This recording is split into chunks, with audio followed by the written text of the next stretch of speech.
Cybella didn't know the Alpha King could smell a lie before the words finished leaving someone's mouth. She didn't know he'd been expecting a golden-haired beauty with a wolf so powerful it made grown men tremble, and that the moment her plain brown cloak crossed his threshold, every plan he'd made for this alliance shattered. And she definitely didn't know that being sent as her family's disposable disappointment would awaken something inside her that would bring the most feared pack in the realm to its knees. All she knew, standing in the great hall of Valdris Keep with her father's deceit still ringing in her ears, was that she had 3 days to convince a king not to execute her for a lie she hadn't told. 12 hours earlier, Cybella had been exactly where she belonged. Nowhere. The East Tower of Harken Manor had been her home for as long as she could remember. Not a prison. Her father was always careful to clarify. Simply quarters befitting her condition. The condition of being born under a blood moon. The condition of never manifesting a wolf when every other child in the bloodline shifted by 16. The condition of being so thoroughly ordinary that her own mother had wept at her naming ceremony, mourning the daughter she'd expected instead of the one she'd received. Cybella had stopped expecting anything different years ago. She spent her days in the tower's modest library, reading texts her tutors had abandoned when it became clear she'd never need political training. She took her meals alone, brought by servants who avoided her eyes, not from cruelty, but from the particular discomfort people felt around those marked by misfortune. As if her curse might be contagious. Her sister Orinthia visited sometimes. Golden Orinthia. With her amber wolf and her sunshine laugh, and her face that made poets weep. She'd sweep into Cybella's tower in a cloud of expensive perfume, chattering about suitors and gowns and the terribly important alliance father was arranging with the Valdris pack. "He's supposed to be a monster, you know," Orinthia had said just last week, examining her reflection in Cybella's window. "The Alpha King. They say he killed his own uncle to take the throne, tore his throat out with his bare teeth." She'd shuddered delicately. "But father says his territory controls the mountain passes, so I suppose I'll have to endure him." Cybella had said nothing. What was there to say? Orinthia would marry a king, monster or not. Cybella would remain in her tower until her father found some minor lord desperate enough to overlook her deficiencies in exchange for the Harken name. That was the order of things. Predictable. Unchangeable. Until the night everything changed. She'd been reading by candlelight when the door burst open, not a servant's polite knock, but the violent crack of wood against stone. Her father stood in the doorway, his face purple with rage, 2 guards flanking him like he expected her to run. "Get up," Lord Harken snarled. "Pack what you can carry, you leave at dawn." "Father, I don't understand." "Your sister," he spat the word like poison, "has made herself unavailable for her duties. Selfish, stupid girl. After everything I've done, everything I've planned." He stopped himself, visibly wrestling for control. "The Alpha King expects a bride tomorrow. He will receive one." Cybella's blood went cold. "You can't mean—" "You will go to Valdris. You will present yourself as my daughter.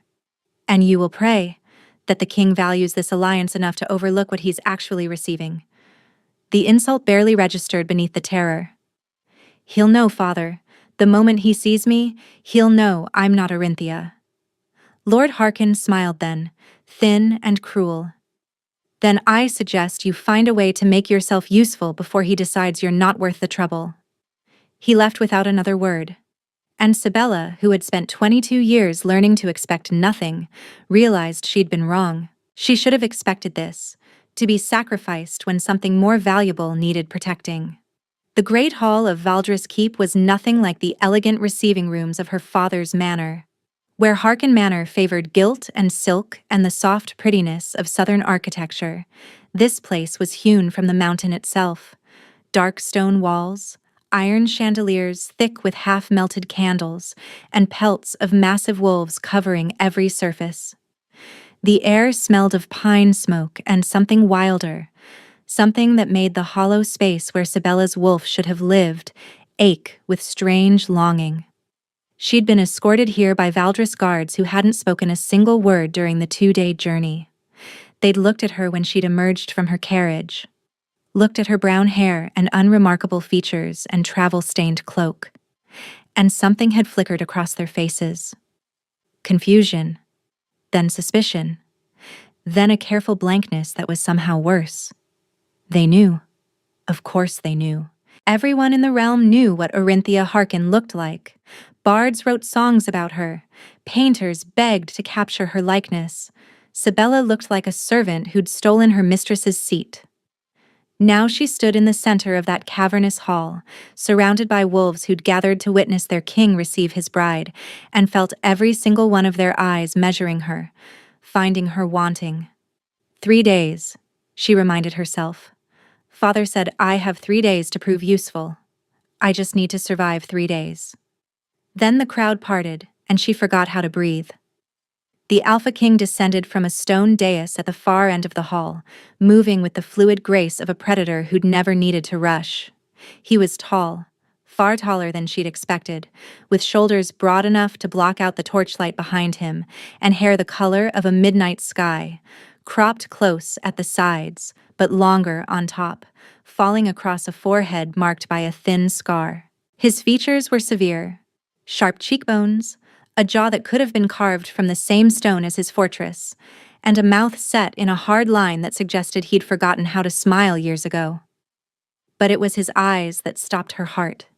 Pale gray, almost silver, like winter moons trapped in a human face, and they were fixed on her with an intensity that made her want to flee, to drop to her knees, to do anything other than stand there as he approached with that silent, lethal stride. He stopped 3 feet away, close enough that she could see the faint stubble along his jaw, the way his nostrils flared slightly as he inhaled. Smelling me, she realized with a jolt of panic. He's scenting me. You are not Orinthia Harkin. His voice was low, rough-edged like gravel wrapped in velvet, and it wasn't a question. The hall went deathly silent. Sibella's throat closed.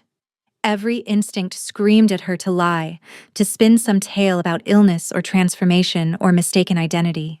But something in those winter moon eyes told her he would know. That he already knew. And this was simply her chance to confirm exactly how foolish her father thought him. No, she said quietly. I'm not. A murmur rippled through the watching crowd. The guards who'd escorted her shifted, hands moving toward weapons. The Alpha King didn't blink. Who are you? Sibella Harkin, Orinthia's younger sister. She lifted her chin, refusing to cower even as terror clawed at her chest. My sister became unavailable. Our father sent me in her place. Unavailable. The word dripped with contempt. And Lord Harkin thought I wouldn't notice the substitution? I believe he hoped you'd value the alliance more than the specific bride. Something flickered in that pale gray gaze, surprise perhaps, at her honesty, or maybe consideration of how slowly he should kill her. Your father is either very brave or very stupid. The latter, Your Majesty, definitely the latter. The words left her mouth before she could stop them. A guard inhaled sharply. Somewhere behind her, someone made a choked sound of disbelief. But the Alpha King? The Alpha King's severe mouth twitched. Not quite a smile. She doubted his face remembered how to form one, but something close. You're not afraid of me, he observed. I'm terrified of you, Sibella corrected. I simply don't see how showing it would help my situation. He studied her for a long moment, those storm-colored eyes roaming her face like he was reading a language he'd never encountered. She felt exposed down to her bones, certain he could see every flaw and every inadequacy, every reason her own family had deemed her disposable. Then he leaned closer, inhaling deeply, and his eyes widened almost imperceptibly. Interesting, he murmured, more to himself than to her. Before she could ask what he meant, he straightened and addressed the hall. The Harkin bride will remain as a guest while I consider how to respond to her father's creativity. His gaze cut back to Sibella, unreadable. 3 days. After that, I'll decide what you're worth. He turned and walked away, leaving her standing in the center of 100 hostile stares, her heart pounding and her mind spinning with a single thought. What did he smell on me? They gave her a room in the East Wing. Not the dungeons, which she'd half expected. Not the servants' quarters, which would have been appropriate for a failed substitution, but an actual chamber with a feather bed, a copper tub, and windows overlooking the pine forests that carpeted the valley below. Cybella paced the stone floor for hours, waiting for guards to come and drag her to execution. They never did. When the knock finally came, it wasn't guards at all. "The king requests your presence in his study." The servant who spoke was a young woman with dark braids and watchful eyes. She didn't look at Cybella with hostility exactly, more like cautious curiosity, the way one might observe an unfamiliar creature that hadn't yet proven whether it would bite. "Requests," Cybella repeated, "or demands. I've never known His Majesty to request anything twice." "Fair enough." She followed the servant through corridors carved directly into the mountain, past tapestries depicting wolves, hunting beneath strange moons and battles fought in snow so thick the figures seemed to dissolve into white. Valdris Keep was ancient in a way that Harken Manor, for all its pretensions, could never match. This place had been carved by the first wolves, back when shifting was still a gift from the gods rather than bloodline inheritance. Cybella felt its age in her bones, pressing against that hollow space inside her where her wolf should have lived. The servant stopped before a heavy oak door. "Through here." Cybella entered alone. The study was smaller than she'd expected, lined with books and scrolls and maps pinned to every available surface. A fire crackled in a massive hearth, casting dancing shadows across the walls, and there, silhouetted against the flames, stood the Alpha King. He'd removed his formal coat. In just his linen shirt, sleeves rolled to his elbows, he looked less like a monarch and more like a warrior taking a rare moment of rest. The firelight caught the scar on his forehead, traced the hard line of his jaw, and made his eyes glow like molten metal. "Close the door." Cybella obeyed, her heart hammering. "You're not what I expected," he said without turning. "I spent 6 months negotiating this alliance, studied every report, every portrait, and every whisper about Orinthia Harkin. I knew her favorite color, her preferred wines, and the names of the 3 suitors she rejected last spring." He turned then, and his gaze pinned her in place. "I prepared for a beautiful political weapon who'd spent her entire life training to manipulate men like me. Instead, I received you." "The disappointing sister." "Yes, I'm aware. Disappointing." He said the word slowly, tasting it. "Is that what they told you?" "Among other things." The king moved closer, each step deliberate, predatory. Cybella forced herself not to retreat. "When I scented you in the great hall," he said quietly, "I expected to smell fear, deceit, the particular desperation of a woman sent to her death." He stopped an arm's length away. "Do you know what I actually found?" Cybella shook her head, not trusting her voice. "Power." The word landed like a physical blow. Dormant. Buried so deep you probably don't even know it exists. But it's there, coiled inside you like a sleeping serpent. His eyes searched hers. "You're not wolfless, Cybella Harkin. You're something else entirely. Something I've only encountered once before in my life." "That's impossible." I was tested. Every healer in 3 territories examined me. Healers look for wolves. They wouldn't recognize what you carry if it rose up and bit them. Cybella's head spun. "What are you saying?" "I'm saying your family didn't send me the wrong daughter." His voice dropped lower, gravelly with something that might have been wonder or warning. "They sent me exactly what I needed. They just didn't know it." Before she could respond, he turned away, moving to his desk where a stack of correspondence waited. She caught a glimpse of broken seals, urgent scrawl, a map with several locations circled in red ink. 3 months ago, members of my pack began disappearing. Wolves who ventured too far from the keep. Border patrols, hunting parties. His jaw tightened. At first I thought it was the Ashcroft pack pushing our boundaries. Then I found the bodies. Bodies? Drained. Not of blood. Of something else. Their wolves torn out of them while they still lived. He looked at her over his shoulder, and she saw it then. Beneath the controlled ferocity, exhaustion carved into every line of his face. 15 wolves dead, my people, my responsibility.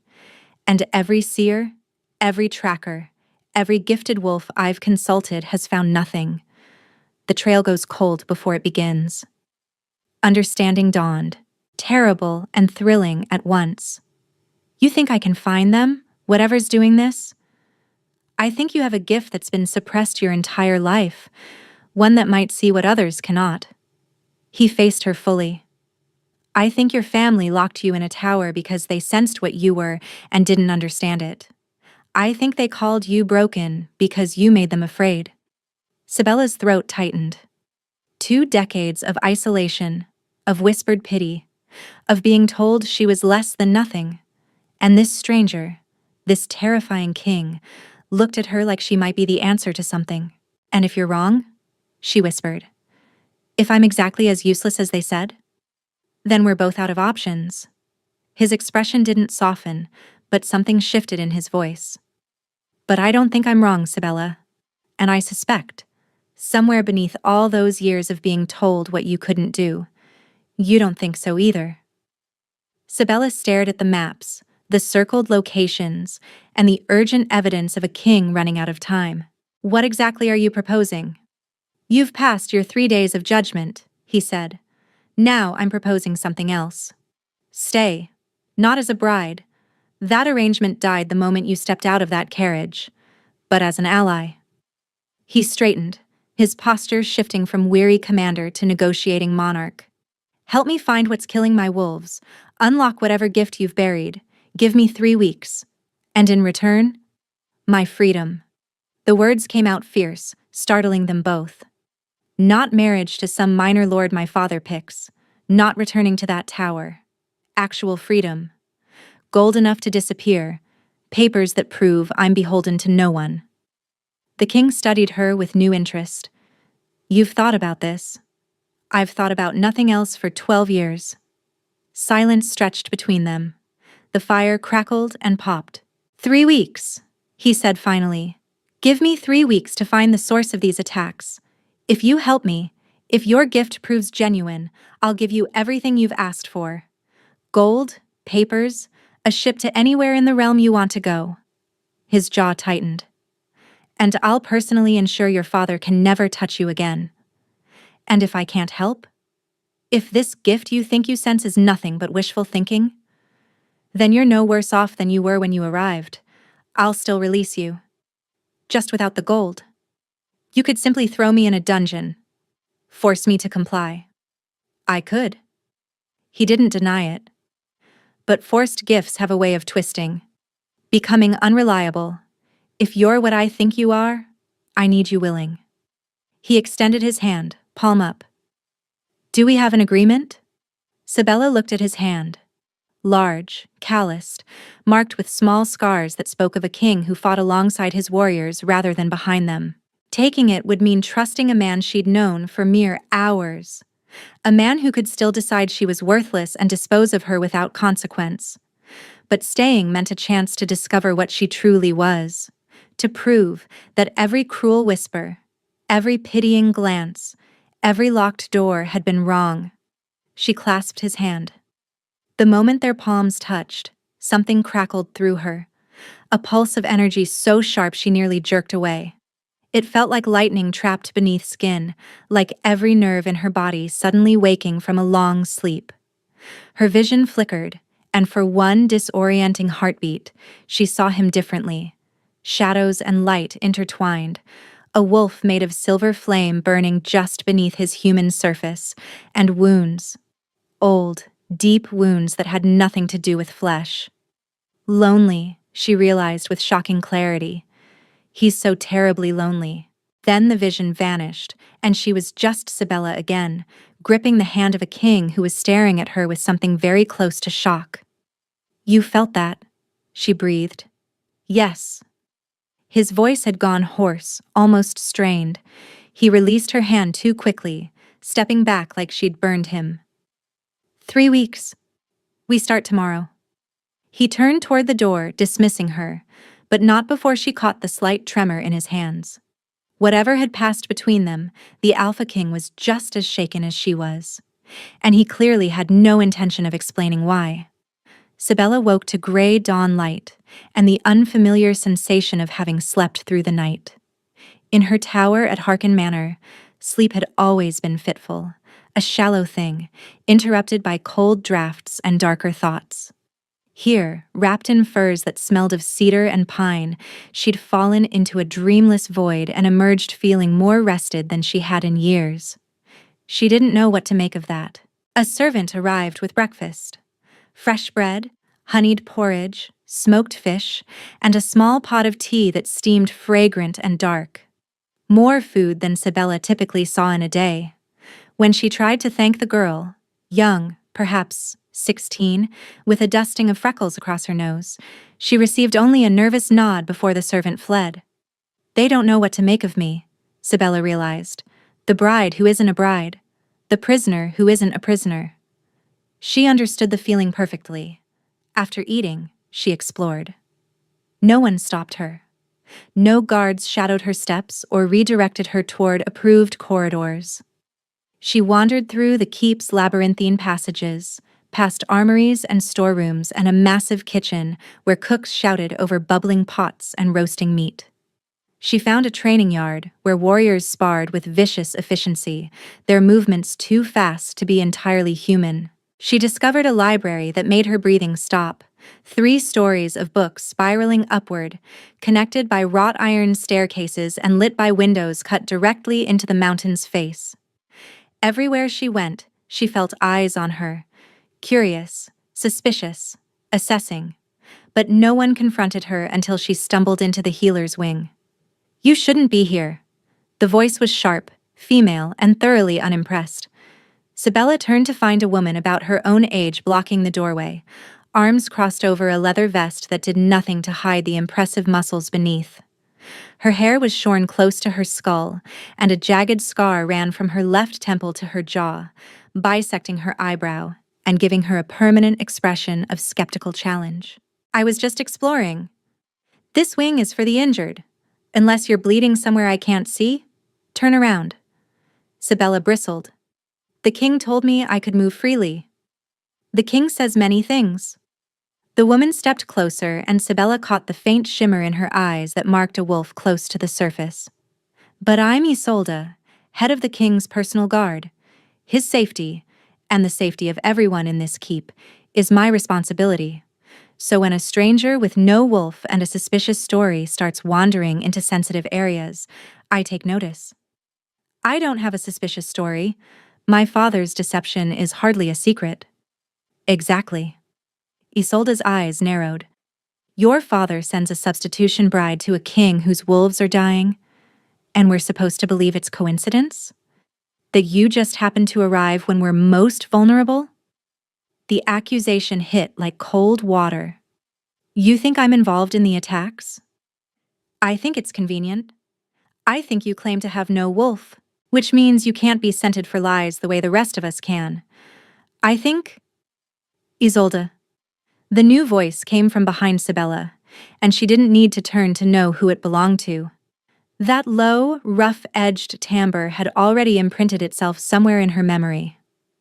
The Alpha King moved past her, positioning himself between Sibella and his guard, with a casualness that somehow made it more pointed.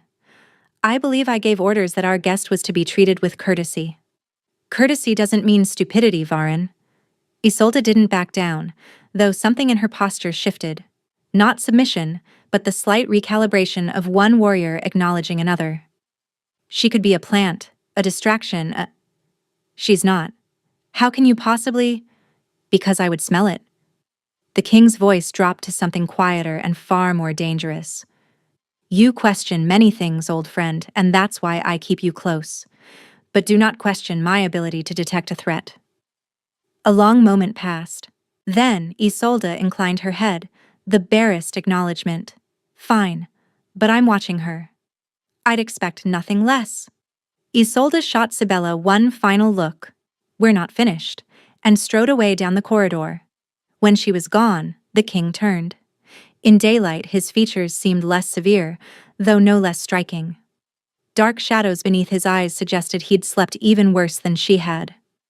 Forgive Isolde. She's protective. She thinks I'm a spy.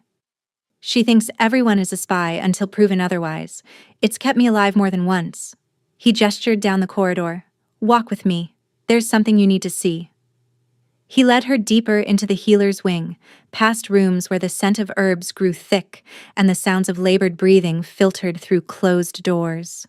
Finally, he stopped before a chamber at the end of the hall. Prepare yourself.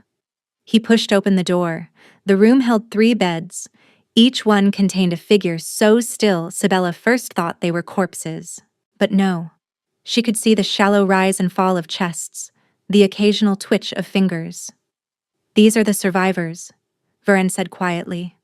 The ones we found before the extraction was complete. They're alive, but their wolves are gone, torn out, and they won't wake. Sibella approached the nearest bed. A young man, perhaps 20, with auburn hair and a face that might have been handsome before whatever happened hollowed him out. His skin had a grayish pallor, and dark veins stood out at his temples like cracks in porcelain. What could do this? That's what I need you to help me find. She reached out, hesitating just above the young man's hand. That strange pulse she'd felt when touching Varen flickered at the edge of her awareness, calling to her. If I touch him, I don't know what will happen. That moment when we shook hands, I don't know how to explain it. Try. Sibella struggled for words. It was like seeing through you. Not physically, but the truth of you. Your wolf. Your wounds. She paused. Your loneliness. The king's expression flickered. Surprise. Quickly masked. You saw all that from a single touch. I don't know if I can control it. I don't even know what it is. There's only one way to find out. She looked at the young man's slack face, the dark veins, and the evidence of something monstrous. Then she thought of 2 decades spent being told she was empty, powerless, and wrong. What if they were all lying? What if this is who I was always meant to be? Sibella took a breath and pressed her palm to the young man's forehead. The world shattered. She was falling. No, being pulled, down through layers of consciousness that had never belonged to her. Darkness swallowed her vision, and then images burst like lightning.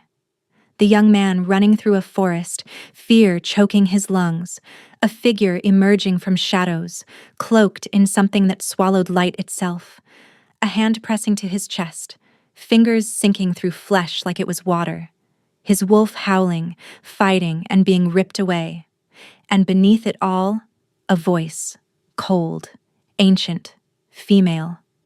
The Hollow King cannot protect them. The boneless bride will be my instrument. The old blood wakes, and Valdris will burn.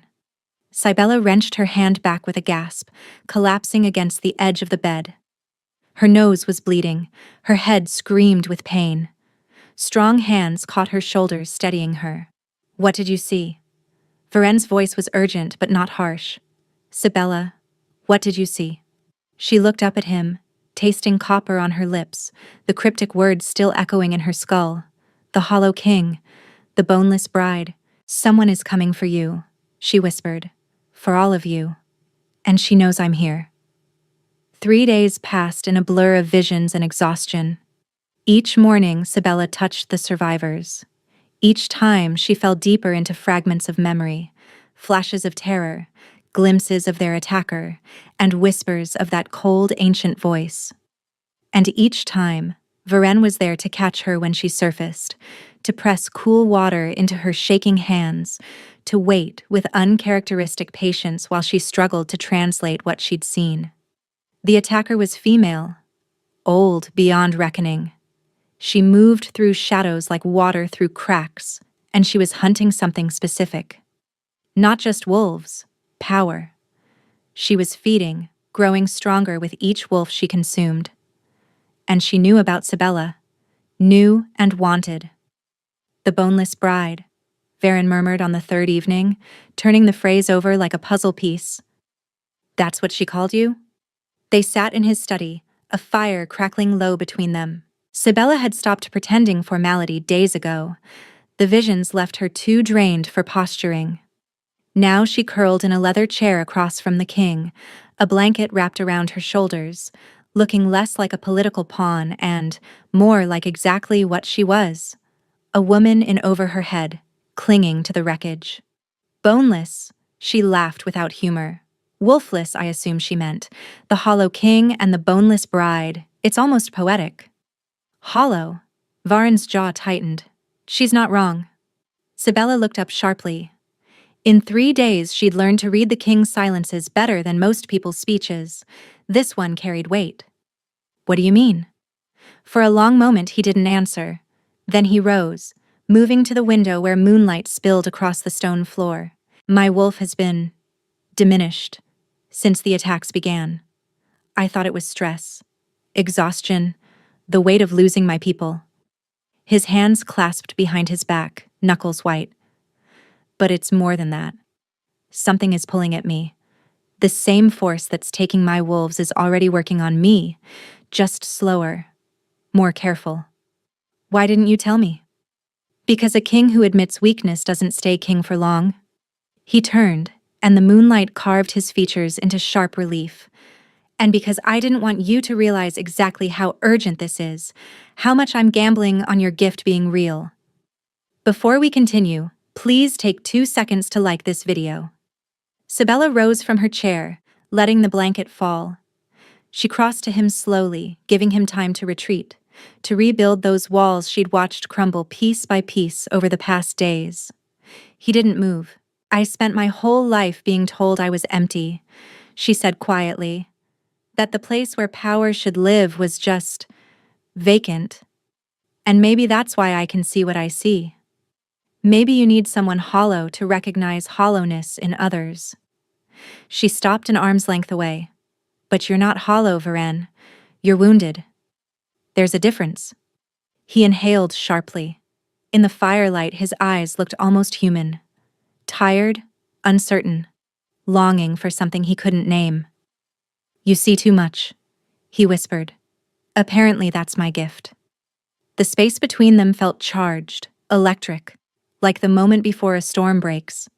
Sibella knew she should step back, maintain the professional distance of their arrangement. She was here for 3 weeks. For freedom. For escape. But when she looked at this king, this fierce, lonely, wounded man who'd seen value in her when no one else had, escape felt less like salvation and more like running away from the first person who'd ever truly seen her. She rose on her toes and pressed her lips to his. Varen went rigid with shock. For one horrible heartbeat, she thought she'd misread everything, that she'd ruined the fragile alliance they'd built. Then his arms wrapped around her, pulling her against him with urgent strength, and he kissed her back like she was air and he'd been drowning for years. It wasn't gentle. There was too much hunger in it, too much loneliness finally given outlet. His hands tangled in her hair, tilting her head back so he could deepen the kiss, and she felt that same electric pulse from their first handshake, only magnified tenfold, a current running between them that made her gasp against his mouth.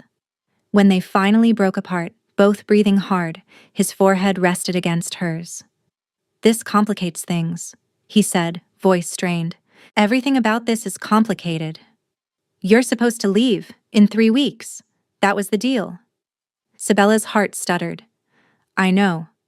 I won't trap you. His voice cracked slightly on the words. Whatever this is, whatever is happening between us, I meant what I said. You'll have your freedom. What if I don't want it anymore? His eyes searched hers, hope and fear warring in their depths. Don't say that unless you mean it. I can't. He stopped, his throat working. I've lost too much, Sibella. I can't lose something I never actually had. She cupped his face in her hands, feeling the rough stubble against her palms, the slight tremor that ran through him at her touch. Ask me again, she said softly. After we survive whatever's coming. Ask me to stay, and I'll give you my answer. That's not a promise. No, but it's hope. He kissed her again, softer this time, almost reverent. I can work with hope. The attack came the next night. Sibella woke to screaming. She was out of bed before full consciousness caught up, bare feet hitting cold stone as she ran toward the sound. The corridor was chaos. Servants fleeing, guards shouting, the acrid smell of smoke and something darker. Something that made her hollow core ache with recognition. She's here. Varen appeared at the end of the corridor, half-dressed, a sword in his hand and murder in his eyes. The east wall, he barked at a passing guard. How many? Just one, Your Majesty, but she's... The guard's voice broke. She's walking through our wolves like they're nothing. Sibella grabbed Varen's arm. It's her, the one from my visions. I know. His jaw was set, his eyes already distant with battle calculation. Stay here. Lock yourself in my study. Don't come out until... No. Sibella. She knows me, Varen. She called me by name in those visions. Whatever she wants, I'm part of it. Sibella held his gaze, refusing to flinch. If I hide, people die. If I face her, maybe I can learn why she's doing this, how to stop her. Or she kills you. Then at least I'll die knowing what I actually am, instead of hiding from it like I did my whole life. A roar echoed from somewhere distant. Wolves in combat, pain and fury mingled together. Varen flinched like the sound had struck him physically. If I tell you to run, he said finally, you run. No arguments. Agreed. They ran together through corridors that grew darker the closer they got to the fighting. Torches flickered and died as they passed, shadows pooling in corners like living things. Sibella felt that cold presence growing stronger, pressing against her awareness like ice against skin. The east courtyard was devastation. Wolves lay scattered across the stones, some dead, others writhing in that horrible gray-veined stasis she recognized from the survivors. In the center stood a figure cloaked in darkness that moved independently of the wind, her face hidden beneath a hood that seemed to swallow light itself. But it was her hands that drew Sibella's horror-struck attention. They were buried wrist-deep in a young wolf's chest, sunk through flesh like it was water. And she was pulling something out. A silvery essence that thrashed and howled as it was torn free. Ah! The figure's head turned toward them, and Sibella glimpsed ancient eyes in a face that might once have been beautiful before centuries of hunger carved it into something monstrous. The Hollow King arrives, and he's brought my instrument. Varen shifted, his form blurring, bones cracking, and then a massive silver wolf stood where the man had been, lips peeled back in a snarl that echoed off the stone walls. The woman laughed. Still trying to be strong, little king? I've been feeding on your wolves for months. Your pack weakens while I grow fat on their power. She released her current victim, letting the body crumple, and spread her arms wide.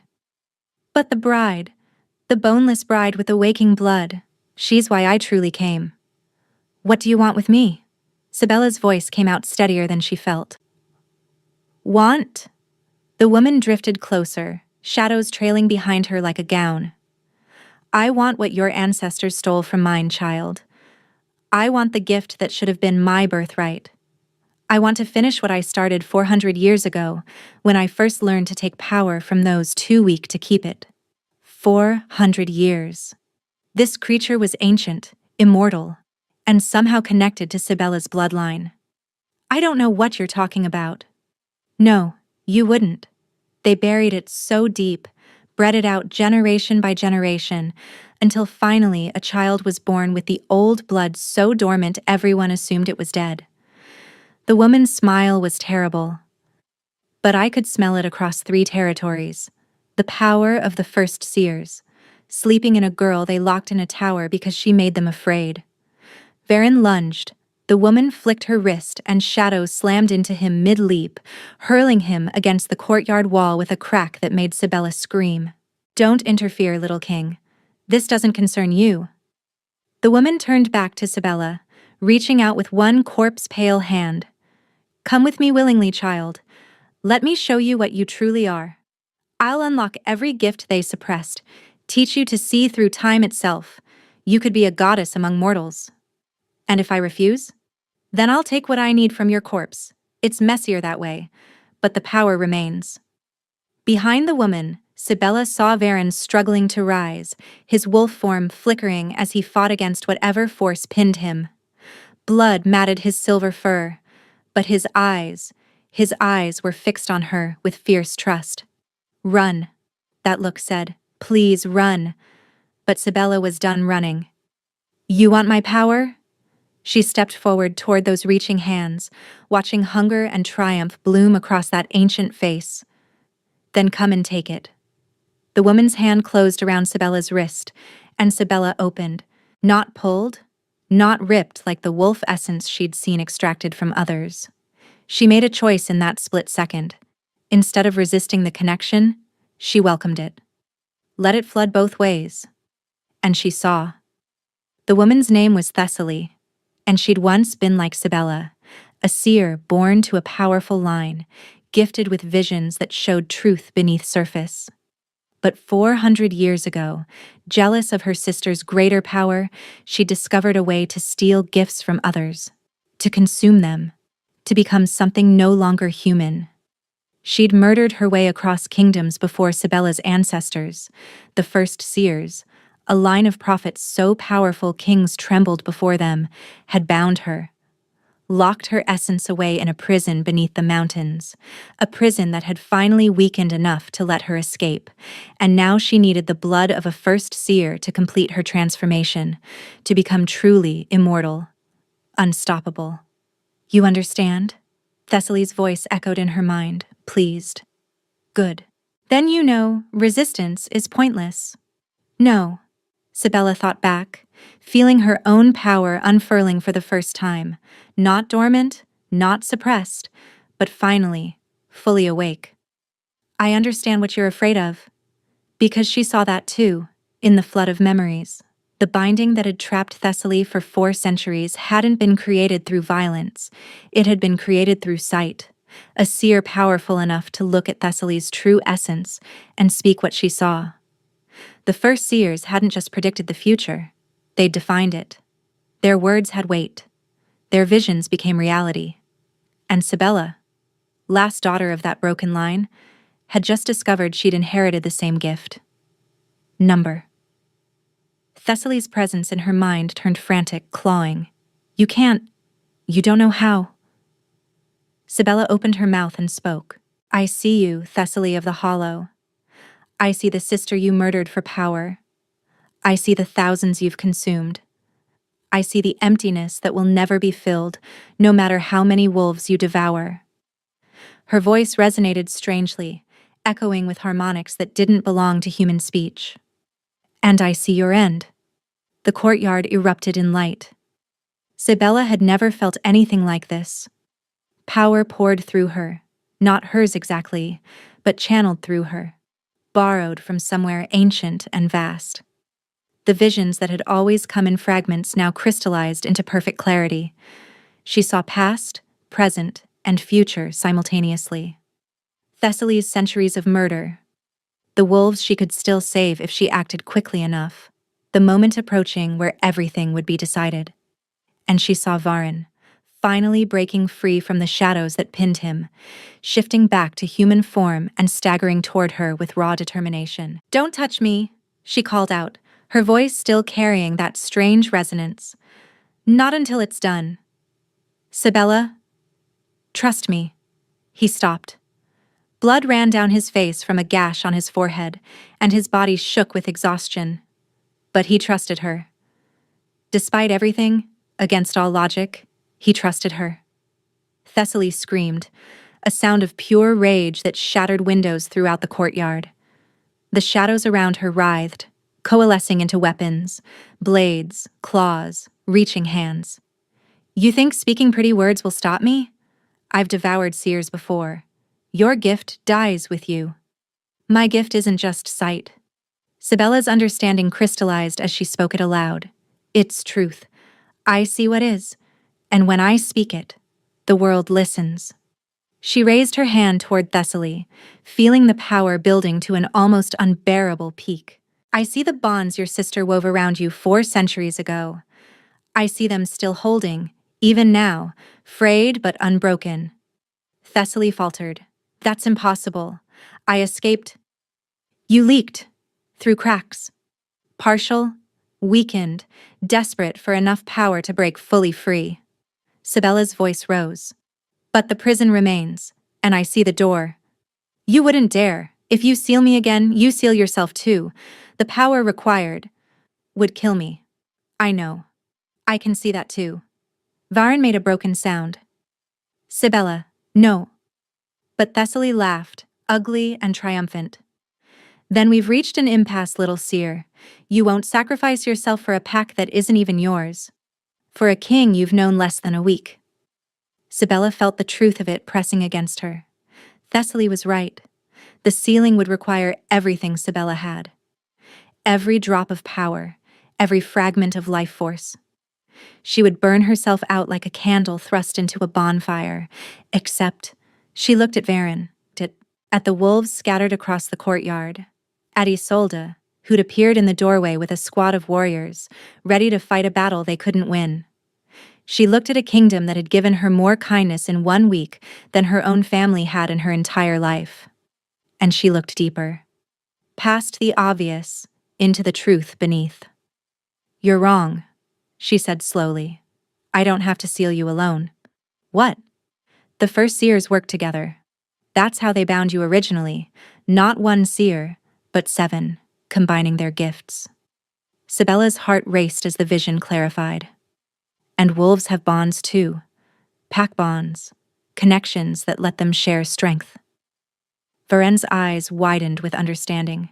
If your pack gives me their power willingly, Sibella continued, I can channel it, not to seal you, to unmake you, to finish what my ancestors started.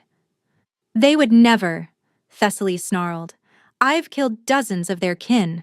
They hate you, outsider, interloper. They don't know me. Sibella turned to face the wolves who'd gathered at the courtyard's edges, warriors, servants, elders, all watching with mixed fear and confusion. But they know their king. They know he brought me here to help. She looked at Varen, her heart in her throat. Tell them. Ask them to trust me. Just this once. Varen didn't hesitate. He shifted to his wolf form, raised his head, and howled. Not a cry of battle or mourning. Something deeper. Older. A call that resonated with pack bonds forged over generations. One by one, the wolves answered.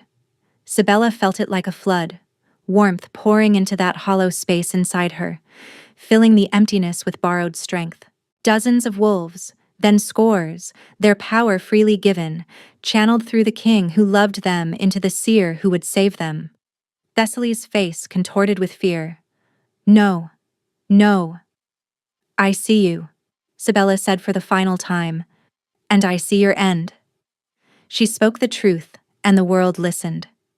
Light exploded outward, not harsh, but warm, golden, like sunrise after endless night.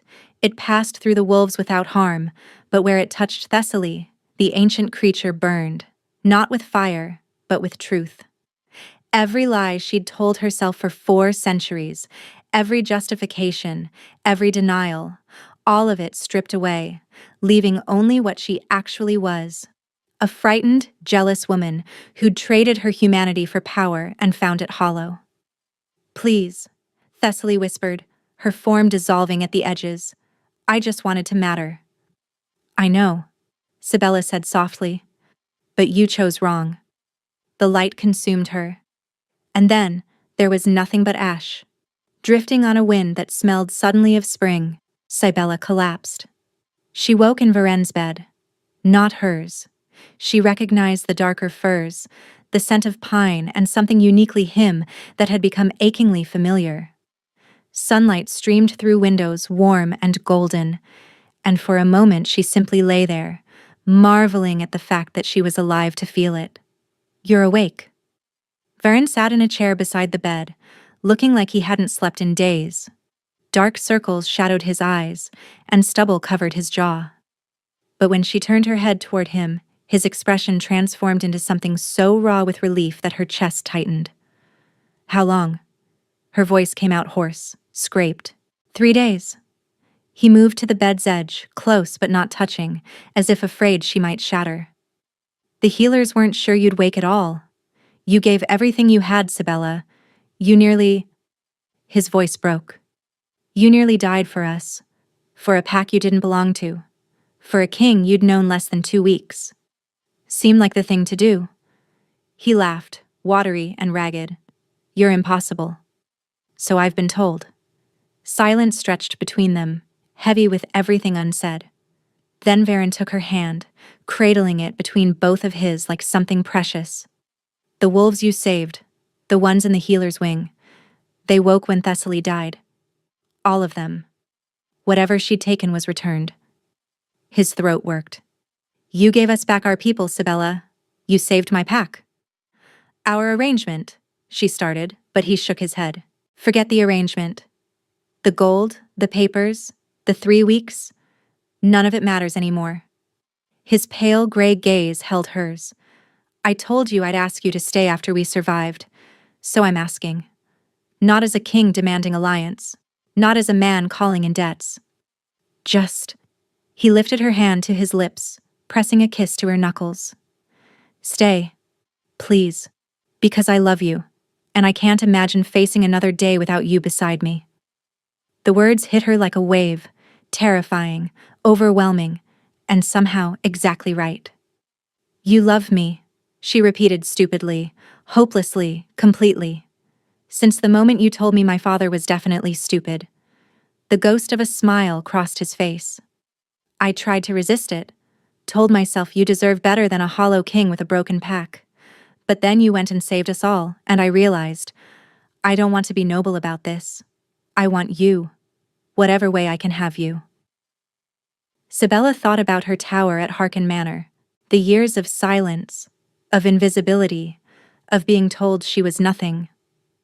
Then she thought about this place, this harsh, beautiful fortress where a king had looked at her and seen treasure where others saw trash, where she'd discovered power she never knew she possessed, where she'd finally become herself. "Yes," she whispered. Varen's breath caught. "Yes? Yes, I'll stay. Yes, I love you too. Yes to all of it." She reached up, cupping his face in her hands. "Ask me to marry you." "Sibella Harken, will you?" "Yes." He kissed her like the world was ending and beginning simultaneously, and Sibella kissed him back with a lifetime of loneliness finally dissolving into joy. The ceremony took place under a full moon, in the same courtyard where Sibella had faced Thessaly. The stones had been scrubbed clean, new torches lit, garlands of mountain flowers strung between pillars. But traces of the battle remained, scorch marks that wouldn't fade, cracks in the flagstones where power had erupted. Sibella was glad. She didn't want to forget what it had cost to get here. She wore silver at Varen's request, a gown that flowed like water, catching the moonlight until she seemed to glow from within. Her hair was loose, threaded with tiny white blossoms, and around her throat hung a pendant Varen had given her that morning. A wolf and an eye intertwined, the symbol of their merged houses. The pack filled the courtyard. Every wolf in Valdris, warriors and servants, elders and children, had come to witness their king take a mate. Isolde stood at the front, her expression still skeptical, but tempered now with grudging respect. She'd visited Sibella during her recovery, standing awkwardly by the door until Sibella had invited her in. They'd talked for hours, about duty, about trust, about the impossibility of belonging somewhere you were never supposed to be. "You're still strange," Isolde had said finally, "but I suppose we need strange. Someone to see what the rest of us can't." It was, Sibella had realized, the closest thing to acceptance she was likely to get. Now, standing before the assembled pack, she watched Varen approach. He wore black trimmed with silver, his dark hair combed back, his jaw freshly shaved. But his eyes were the same. Storm gray, intense, looking at her like she was the only person in the world. "I claim this woman as my mate," he said, his voice carrying across the silent courtyard. "Not by conquest or arrangement, but by choice. Her choice and mine. She came to us a stranger, sent by those who undervalued her. She leaves tonight as our queen." He extended his hand. Sabella took it. "I accept this king as my mate," she said, and felt the ancient magic of the pack bond responding to her words, recognizing her, welcoming her, weaving her into the fabric of something larger than herself. "I pledge my sight to his service, my truth to his people, my heart to his keeping. From this night until my last." The bond snapped into place like a key turning in a lock. Power flooded through her, not painful this time, but warm, golden, a connection to every wolf present that hummed with shared strength. And then, as one, the pack knelt, Isolde first, her scarred face solemn, then the warriors behind her, row after row, heads bowed in acknowledgement of their new queen, the servants, the elders, the children who didn't fully understand but followed their parents' lead. An entire pack, kneeling to the woman they'd been told was worthless. Sabella's vision blurred with tears. "Rise," Varin commanded, his voice thick with emotion. "Rise and welcome your queen." They rose, and they howled, a sound of joy and belonging that echoed off the mountains and shook the stars themselves. Later, much later, when the celebration had finally quieted and they lay tangled together in furs that now belonged to both of them, Varin traced lazy patterns on her shoulder. "Tell me something," he murmured. "Anything. When you touched Thessaly, when you saw her memories, did you see anything about us? About our future?" Sabella smiled against his chest. "I saw possibilities. Branches of what might be. And in every single one where I chose to stay, I saw happiness. Not perfect, not without struggle, but real." She lifted her head to look at him. "I saw children with your eyes and my stubbornness. I saw years of partnership. I saw growing old together, still arguing, still laughing. Sounds exhausting. Sounds like exactly what I want." He kissed her forehead, soft and reverent. "I still can't believe they sent you to me, the sister they thought was worthless." "They sent the wrong daughter," Sabella agreed. "And got exactly what they deserved. Nothing. While I got everything." She thought about that. About the tower, the years of silence, the carriage ride she'd taken expecting death, and finding instead a world she never knew existed, a power she never knew she had, a love she never dared imagine. "They wanted to punish me," she said quietly. "Sending me here. They thought they were disposing of a problem. Instead?" Sabella smiled, feeling the pack bond thrumming through her veins, feeling Varin's heartbeat steady beneath her palm, feeling for the first time in her life like she was exactly where she belonged. "Instead, they set me free." Where are you listening from? Let's meet in the comments. I love hearing your thoughts. And if you'd like to support me, please subscribe. It's free, and it helps more people hear these stories.